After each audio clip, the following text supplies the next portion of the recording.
Nice frosty day. Good day to be enjoying fresh air. Welcome back, guys, to Small Town Life. Let's get to it. So I have to get better at doing these interview things. So what better way to just do it than just to practice? Hey, Dad. Want to do an interview? What? So let's start off with something simple. What's your name? Depends on who you talk to. I go by Dave. Yeah. So what do you do for work currently? Currently, I am in excavation, site development, that kind of thing. We do our own hauling as well, so it's all in-house type business for a small business. Yeah. Okay. So currently you're living in Gibsons, BC. Yep. And you've been here your whole life, or what's the deal there? Well, technically born in Vancouver, but at only 3 months old, my parents had work opportunities here, came for a 2-week job and stayed for 60 years because they liked the appeal of small town community.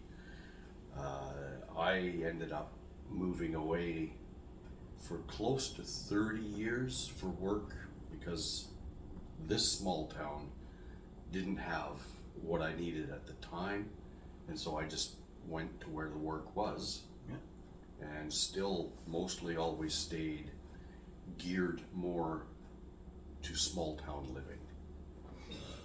So what is it about small towns that you find that you perform more versus that of like larger cities? Probably the biggest thing is just you get to know people. Like, our clients aren't just clients, they become friends. Yeah. Yeah, so that's probably the larger part. A lot of big city rules don't apply the same as small town. Like, the red tape's a little easier to get around and whatnot, not as strict with certain things. That's right. And you don't have to give full disclosures of things. Like I can send my wife to the bank and she can do things, whereas in big city, unless I give a letter, give special permission, whatever, like I say, people know people. Yeah.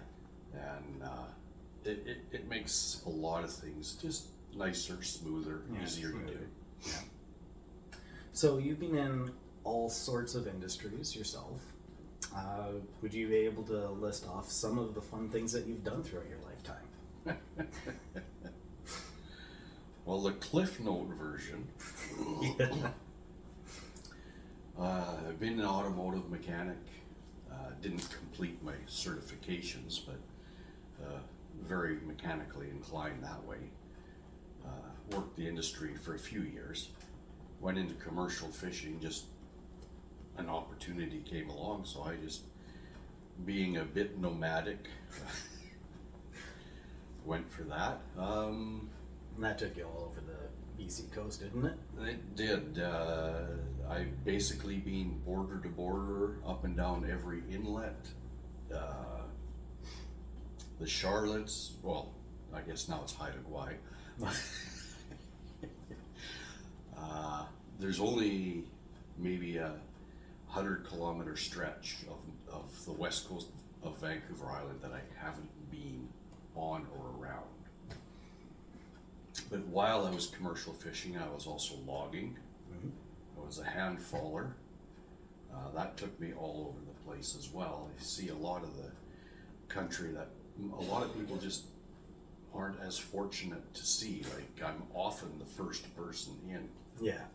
So you get to see the raw beauty of our lands here. Yeah, the magnificence of it. Yeah. What else have I done? I've done a lot of road construction work. Uh, I've worked in the oil and gas industry. Worked in mining industry. Yep. And I guess as a back footnote, I was raised in a carpenter's home where he built homes from start to finish by himself. Yeah. So you learned a lot of residual skills that would carry over into other areas. Yeah.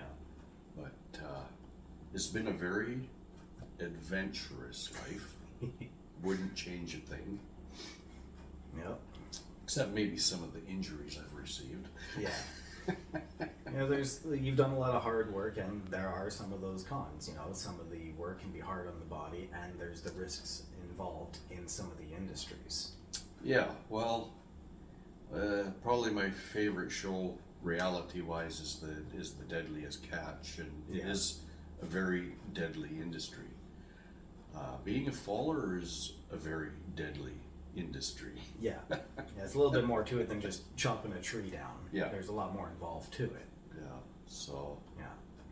I've done a lot of things where if you mess up, that pretty much it. Yeah. If you don't, end yourself by accident, you can lose abilities to some of your limbs and things like that as well too. So you need to be smart about doing certain things. Yeah. I can still count to 10. Yep. All right, yeah. So, what would you suggest to somebody who wants to get into some of the industries that you've gone into? Like, what are some little tips that you would suggest? Like, Well, rules have changed a lot. Like when I was young and trying to figure out, well, what do I want to do? yeah, You could approach people and say, "Hey, I'll work for free just for the opportunity." yeah, it's hard to do that now these days. Yeah, well, the laws is you must be paid. Yeah, So it's a little bit tougher. There is still opportunity, but it's tougher. I always recommend, what are your natural interests yeah, and what are your natural abilities? Like you're are more you- hands-on. Yeah, are you handy with your hands or are you more academic? Yeah, You want to kind of identify those things. I strongly suggest that you don't do something to please someone else. yeah, because it's your life, Yeah. and you don't need to compete with the Joneses because No. you want your life to go a certain direction. So, Yeah. do what you need to do to get there. And also now the more positive change is a strong academic career, such as lawyers, doctors, all that. They're not necessarily better paying anymore. No, An electrician, a plumber, yeah, because an like equipment operator. they equally get six-figure Yeah. incomes easily, and yeah, it's a little bit more interesting, harder work in some ways. Like, Yeah. with some of the other academic stuff, yeah, you're doing a lot of work as well too. A lot of it's mental work, Yeah. not so much hands-on. Yeah. But there's no shame in being a tradesperson or something like that. You can still make equal or even sometimes greater Yeah. income. Yeah.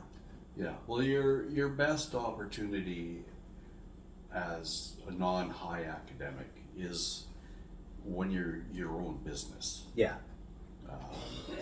You don't necessarily have to be hiring a lot of people, unless, again, what's your skill set? Are you good with people?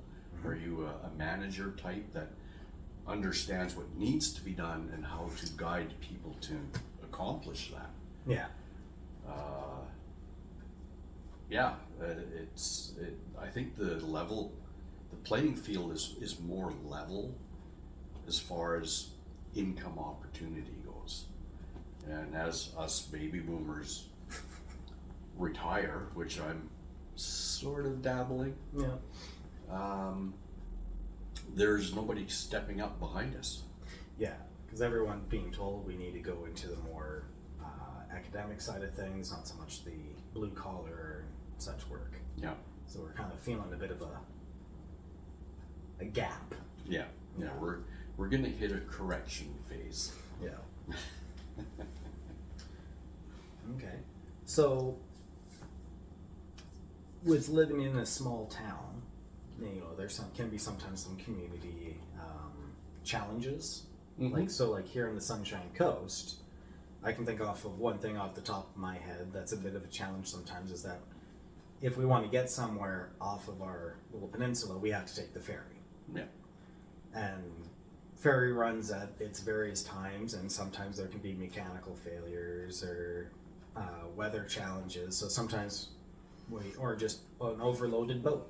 Yeah. So sometimes we can't get to and from where we are to where we need to go. Mm-hmm. Outside of that, what are there kinds of maybe some challenges that you find that can be a part of small town life? Well, depends on how remote you become. Yeah. Getting parts for a broken machine. Most small towns, we say this is tomorrow town. Yeah. It'll be here tomorrow. It's not in stock. Yeah. You'll also tend to not have maybe as good full medical availability. Yeah, so we have to sometimes ship our hospital stuff to Vancouver. Yeah, so, and just, you're gonna have less stores to pick from for whatever it is you're after. Yeah. See, about the only good thing about the big city is like lots of stores. The variety and the options, yeah. Yeah. But those are really quite minor. Yeah, you can work around that for the most part. Yeah, because I mean, I was brought up and raised to plan your shopping and purchasing. Yeah. So, I mean, we would often buy a side of beef to put in the freezer so that we didn't have to go to the grocery store every week. Yeah. So that's just one example. I've also, like with the commercial fishing, when you're in the middle of the Hecate Straits, you don't just run to the corner store to get a belt that broke. Yeah. You have the spare parts. You have spare parts. You think ahead and go, what could go wrong, and prepare for it. So that's the bigger thing, like for small town. Yeah. Okay. Thanks again, guys, for tuning in to Small Town Life. We hope you enjoyed. Like, comment, share with your friends and family, and we hope to see you again in the next one.